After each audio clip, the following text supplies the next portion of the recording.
I got a special one for you because we're going to be looking at the most painful prison deaths ever. And I mean, I can already imagine what some of the most painful ones are. There is nothing worse than having a cup of piss, shit, and cum thrown on you and then getting bashed in the head with a bone crusher. I can imagine there is much more that I don't know and that you don't know. So let's take a look at it. Teeth. You get booked into prison and the air feels heavier The teeth incident? That already sounds horrifying. Steel door slams shut behind you. The cuffs come off, but all eyes are still on you. You look left to right, only to see inmates sizing you up like wolves. I don't think the cuff fucking Diddy in the background, but I don't think the cuffs come off until you're in a cell where people can't get to you, at least unless your cellmate wants to. A wounded deer. The first week you're in there, you're purely fresh meat. From getting shoved in chow lines to getting tripped in the showers, you quickly find out that in I've heard that, like, if people do shit to you and you're not, like, willing to fight and, like, willing to punch somebody out or potentially kill them for, like, trying to take your booty or something, then that's just gonna continue to happen and you can't do anything about it. That's just who you are now. You're the guy that takes it. And showing weakness is an invitation to getting beat up. So you stop. You start doing push-ups until your chest is on fire and burpees until your vision blurs. Anything heavy that you can get your hands on, you quickly start lifting. As usual, yeah, that's the mindset. But for once, you finally win. A few months later, people know your name. Inmates begin nodding at you in the yard. See, but how scuffed would it be to try to win a fight against an inmate? Like, how strong do you think the average... I'm gonna look this up. How strong is the average inmate? The classification encompass individuals assaultive. I'm gonna go ahead and assume there's not a statistic on how strong the average maximum security inmate is, because all I'm seeing is, like, the types that there are, like assaultive, predacious, retocious, or whatever the fuck. I don't even fucking know. But this is not helping me at all, so I'm gonna go ahead and assume that there's no estimate. Sending some of their guys to your cell not to beat you up, but to rather invite you to their group. As usual, you stay solo, but the respect, that's yours now. You've earned it, and everybody recognizes it. It wasn't easy, but you've finally climbed the ranks of approval inside of the prison. One night, you come back to your cell, and you can't help but to feel that something's off.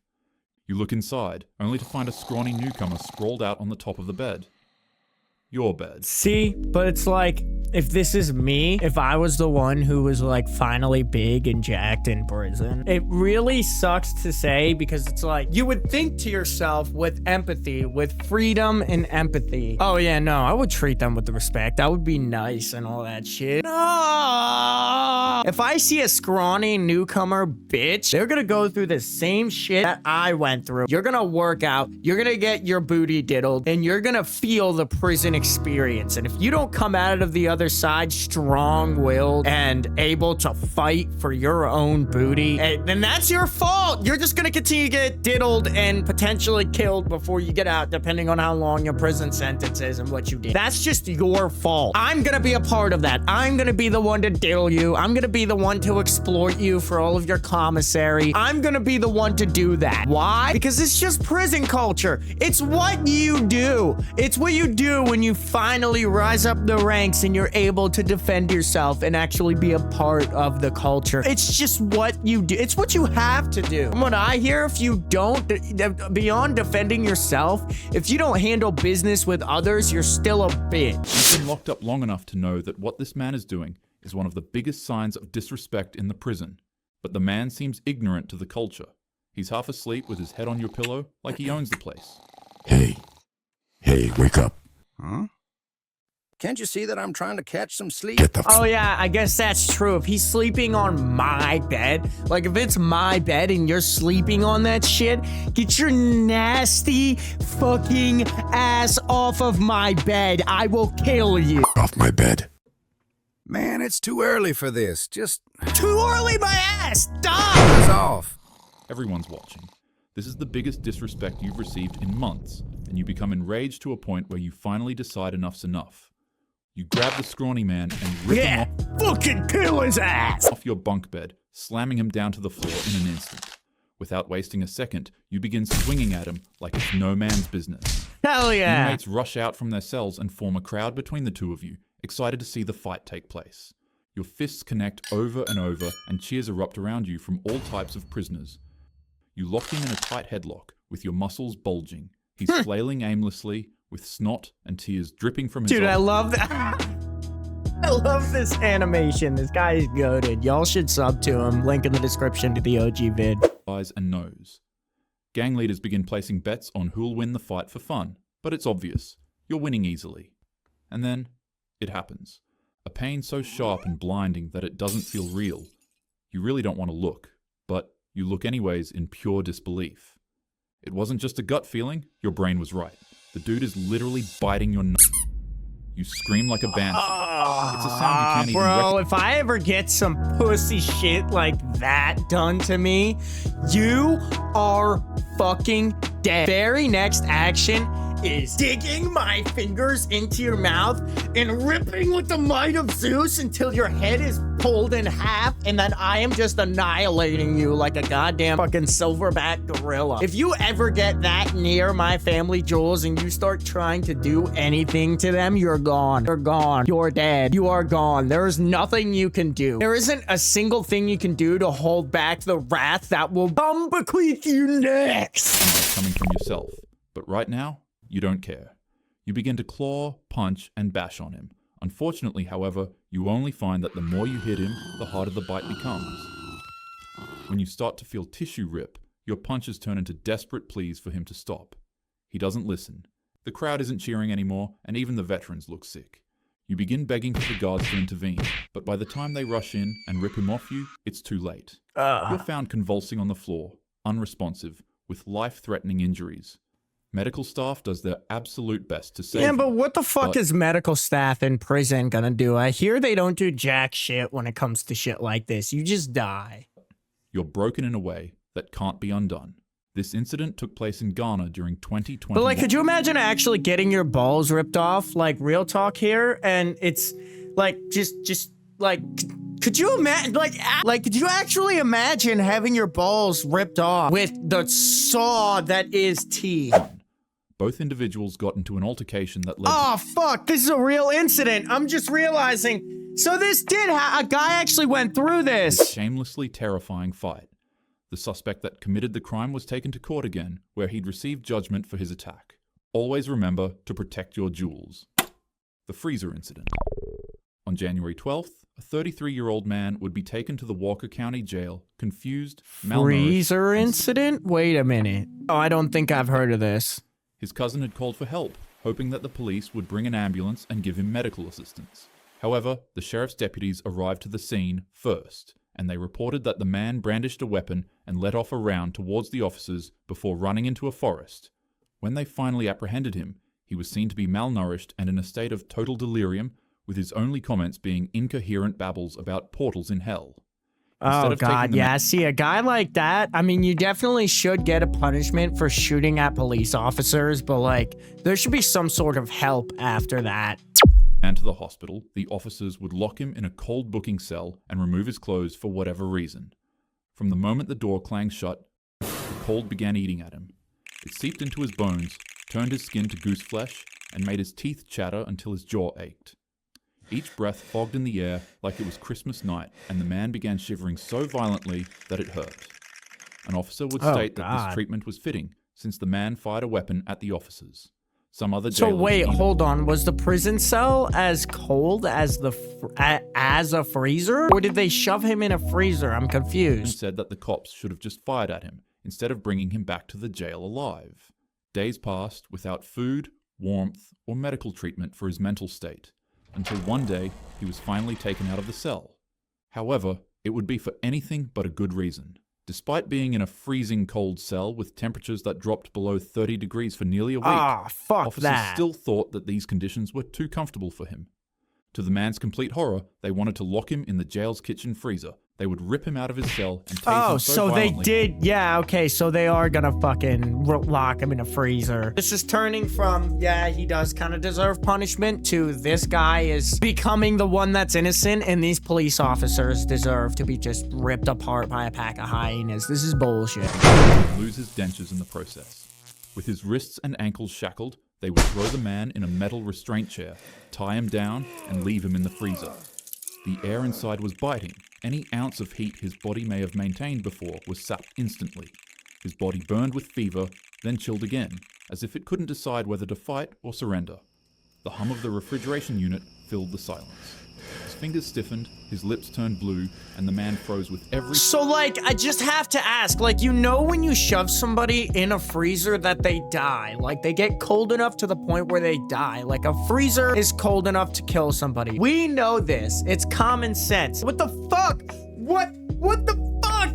Like, were they intending on killing the guy? I have to know, were they intending on just straight up leaving him in there until he was dead? Or were they actually just this fucking brain dead to not realize when you shove somebody in extreme cold, they die? Second in that chair, feeling like hours.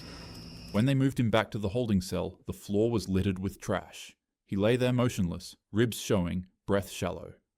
A nurse appeared. So he was still alive. Some fucking how, this guy was still alive. Stood at the doorway, then turned off the light and left him in darkness. Guards passed his cell, some stopping to look, others just walking by. Not one brought him clothes. After enduring 2 weeks of pure horror, the officers took him to a hospital. A human's normal body temp is supposed to be about 98.6 degrees Fahrenheit. Bro, I could imagine that his temp was low. But when they brought him in, he was only breathing 2 breaths per minute with a pulse that was nearly non-existent. 2 breaths per minute?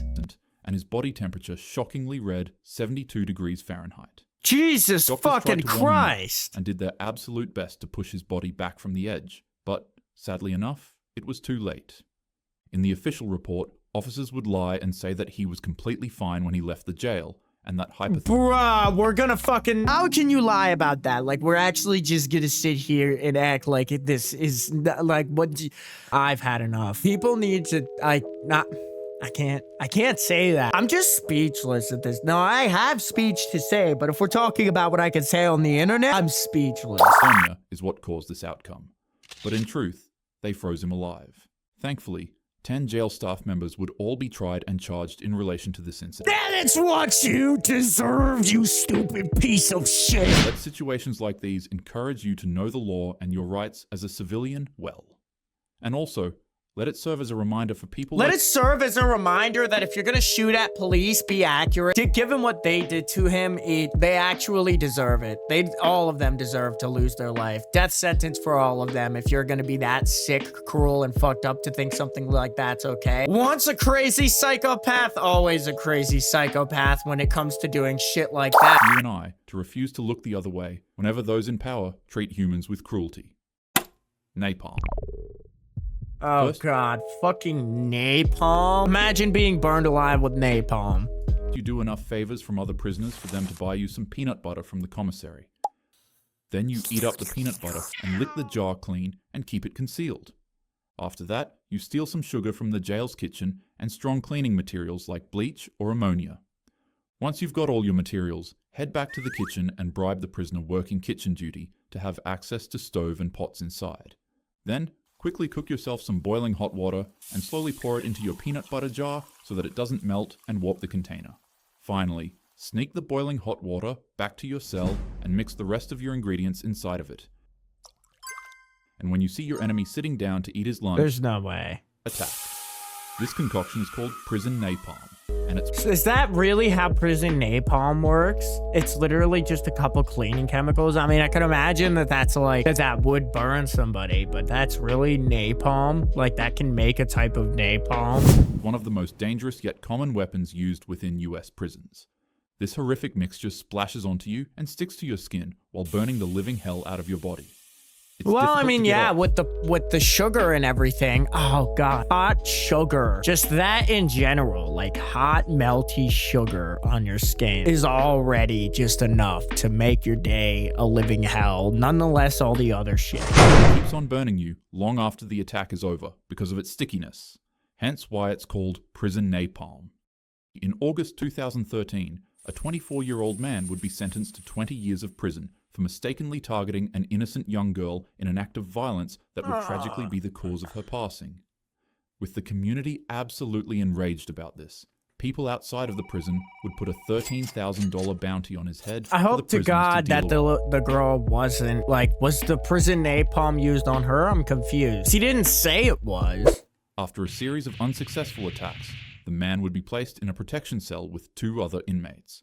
But horrifically enough, at around 11 p.m., the man would prepare to go to bed when one of the inmates in the cell quickly pinned him down to the floor, while the other magically revealed a steaming hot concoction of, yep, you guessed it, prison napalm. Oh god, okay, What so makes this is the case attack. terrifying is that the men didn't just throw and splash the napalm on him, like how it's normally supposed to be used. They began slowly pouring the boiling hot liquid down his throat, causing severe injury to the man's internals. Oh, could you imagine eating literally just basically napalm at that point, except it's not on fire? Could you fucking imagine eating that? That is nightmare fuel. Holy shit. Afterwards, they poured the rest of it on his face, eyes, lips, and ears. Officers would quickly intervene, but upon glimpse of the man, they would report that he bared a horrifyingly similar resemblance to a real-life zombie. So, with that being said, stay in school, follow your passions, and please, for the love of all that's good, don't end up in jail. Have a happy day. I think I might actually be scarred for life. Like I said, there are things that I did not realize prisoners were capable of. Prison napalm was one of them. I would argue that being gassed in the Hitler times would be better than what that guy experienced. Rest in peace, my man. Unless you were a pedophile, you deserved it. Rest in peace. Anyway, if you guys did enjoy this video, I would appreciate it if you could subscribe, like, and turn on this notification bell, leave a comment down below and all that shit. I think I actually am going to need a little bit of therapy or something after that. That is a lot. But yeah, peace out.